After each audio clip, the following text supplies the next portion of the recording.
সবার প্রতীক্ষা বিফলে, সব চেষ্টা ব্যর্থ।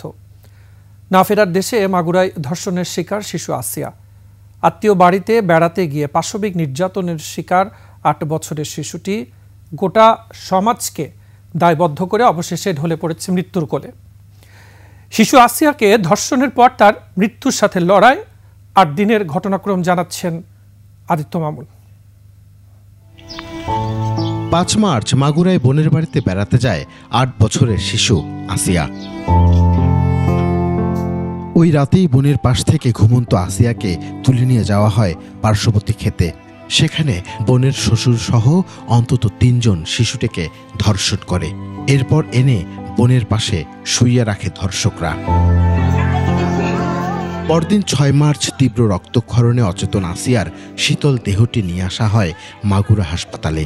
অবস্থার কোনো পরিবর্তন না হলে নেওয়া হয় ফরিদপুর মেডিকেলে। সেখানেও কোনো উন্নতি, এমনকি চেতনা না ফেরায় আনা হয় ঢাকা মেডিকেল কলেজ হাসপাতালে। ধর্ষণে মূর্ছা যাওয়া শিশু আসিয়াকে রাখা হয় ঢাকা মেডিকেলের লাইফ সাপোর্টে। এরপরও অবনতির দিকে যেতে থাকে শিশুটি।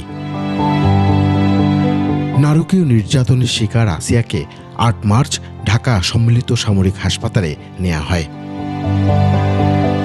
চিকিৎসা পরিচালনায় সম্মিলিত সামরিক হাসপাতাল কর্তৃপক্ষ গঠন করে ৮ জন বিশেষজ্ঞ চিকিৎসকের নেতৃত্বে মেডিকেল বোর্ড। সার্জিক্যাল, স্ত্রীরোগ ও প্রসূতি, প্লাস্টিক সার্জন, শিশু নিউরোলজি, অ্যানেস্থেশিয়া, শিশু হৃদরোগ বিভাগ, ইউরোলজি এবং থোরাসিক বিভাগের চিকিৎসকরা এখানে প্রায় ৬ দিন প্রাণান্ত চেষ্টা করেও বাঁচাতে পারেননি অভিমানী আসিয়াকে। ক্যামেরায় ওয়াও, স্টাইল দেখাও, Xenon X21 পারলে ঠেকাও। ধর্ষণের পর থেকে মৃত্যু পর্যন্ত অচেতনই ছিল শিশু আসিয়া।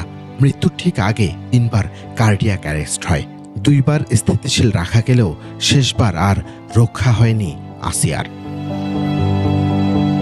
সমাজের প্রতি হাজারো অব্যক্ত প্রশ্ন ছুড়ে দিয়ে মাত্র ৮ বছর বয়সে পৃথিবী থেকে নিজেকে সরিয়ে নেয় শিশু আসিয়া। আদিত্য মামুন, ২১শে টেলিভিশন, ঢাকা।